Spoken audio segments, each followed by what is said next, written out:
Hey guys, David here, coming at you with a recap of the Bangladesh DG War.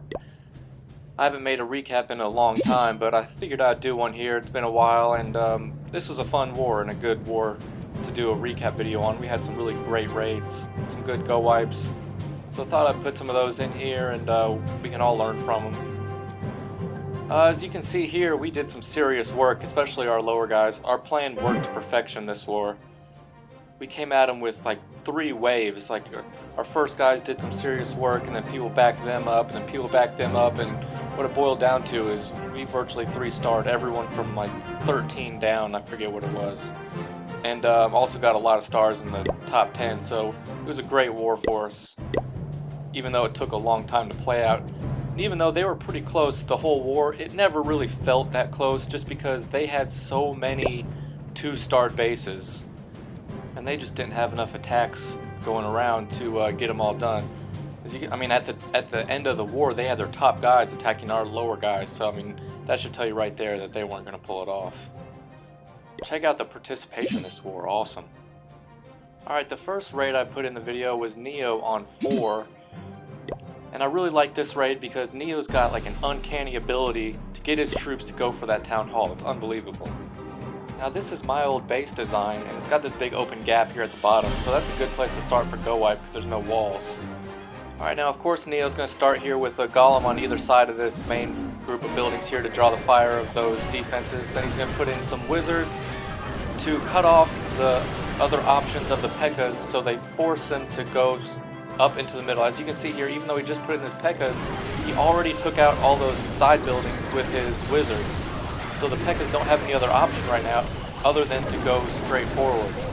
Follows them up with his wizards and heroes, and so look, all of his troops in a big huge clump, heal spell, going to go straight in. Now at this point, this raid is almost surely going to get to that town hall. Puts in the jump spell and the rage, perfect timing, and the freeze. Now with these go wipes against town hall 10 bases, really your only objective is to get to that town hall for sure, and most of the time your troops will get you to 50% as well, so you get the 2-star attack as long as you get that town hall. Neo though, he saves one archer just in case he gets to 49%, and of course he does get to exactly 49%. So what a smart thinking by Neo to save that archer, and look what he puts it on, the builder hut. It's going to get him the extra 1% for the 50% 2-star. Great thinking Neo to save that extra troop. Alright, for the next raid here, this was one of my favorites just because the fundamentals were perfect, and that's Jojo on 15. Now if you check this base right here, Jojo's going to start at the bottom right here, and he's going to drop 2 golems on either side of this cannon. Well, they both go for the cannon, even though he started them far ways apart, they both go for the cannon, that's alright. So he's going to follow them up with a few wizards. Now the reason I love this attack so much is because Jojo's timing on all of his troop deployments and the spells were perfect, so really watch that on this raid. The wizards follow up the golems, they try to cut off these 2 routes to the outside. They end up not quite getting it done because if you look, the golems are doing so much work in there that the P.E.K.K.A.s don't really have anywhere to go straight, so the first 2 start to go to the sides.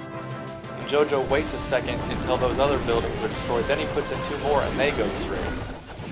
Which ends up actually working out to his benefit. The 2 go around the outside drawing fire, and the 2 go to the inside and really get all the jobs done in there. He drops his heroes and all the rest of his wizards. Now watch the spells here. First, the healing spell and the jump. Perfect because they get the bulk of all those wizards right there. Jojo gets his troops into the center, and then rage. Like I said, the timing of this raid was perfect. Look how many troops Jojo has left. He absolutely dominated this raid. Even though the troops he did outmatch the base, but that is no indication of actually winning. You still got to get the job done. It's still got to be perfect raid for a go wipe to get 3 stars.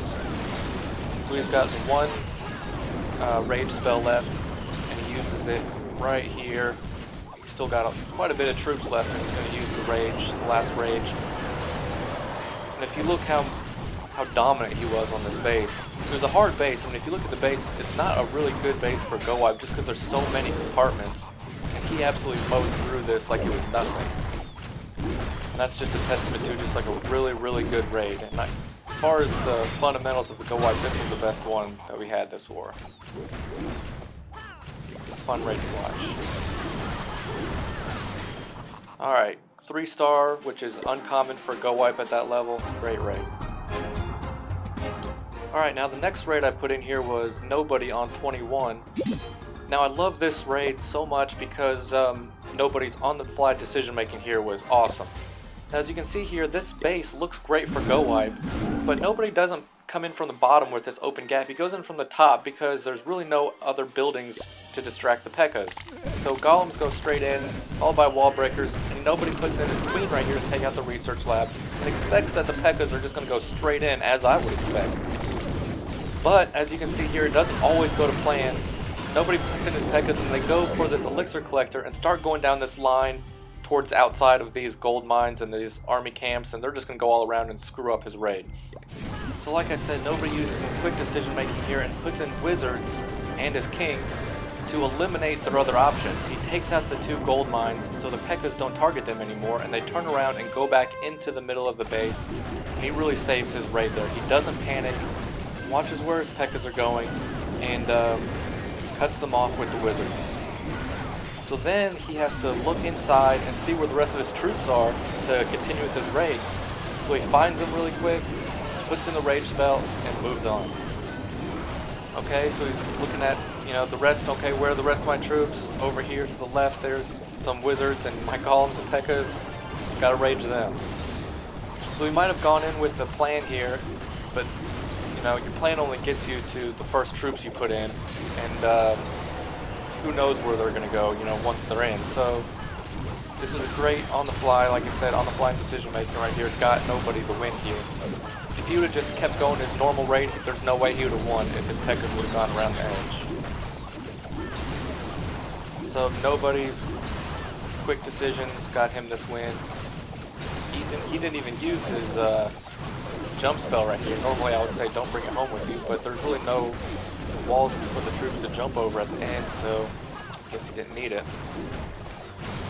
Probably would have used it earlier on in the raid, but oh well, he got the 3-star. It's easy to critique when you get the 3-star. This was a fun raid to watch because in the beginning of the raid you didn't think he was probably going to get it, but that was awesome. He pulled that one off. Alright, for the next 2 raids, Debo's raids on 30 and 31 were both really similar and really good raids, so I decided to put them both in here really quick. Now Debo is the best in the clan at getting his dragons to go where you want them to go, funneling the dragons. And as you can see here, he doesn't take out any of the air defenses with lightning spells or hogs, and he's going to use all of his drags and rage spells to get them taken out. So look what he does. He uses his king on the army camp and his dragon on the other army camp. So now when he puts in his dragons at the top, they all converge exactly where you want them to converge, right there on that archer tower, and then on the elixir storages. And then, as you can see, they're going to flow straight down into those air defenses and into the base. And right when they group up, right here, is where he's going to use that rage. Now, everyone that uses dragons should really watch this video. I mean, me included. He's best in the clan at doing this. Now dragons will work on 3 defense or 3 air defense bases if you can get them to flow through the base quickly and efficiently, exactly like this. And to do that, you've got to cut off their other options to make sure they go where you want them to go. And Debo's raids always do that really, really well. This one in particular, and in the next one. This was 30. Next one he does the exact same thing. So we're gonna get through this one really quick, and then also show 31. Great 3-star here. Alright, there we go. Alright, here's 31. Now it's basically the exact same thing. Debo is going to start from the left side over here by this army camp, so he takes out the Dark Elixir drill with his king. And he's going to start his dragons right there on that elixir collector. So he needs to take out the army camp and the gold mine next to it with dragons first, and then the dragons will flow from there into the elixir collector.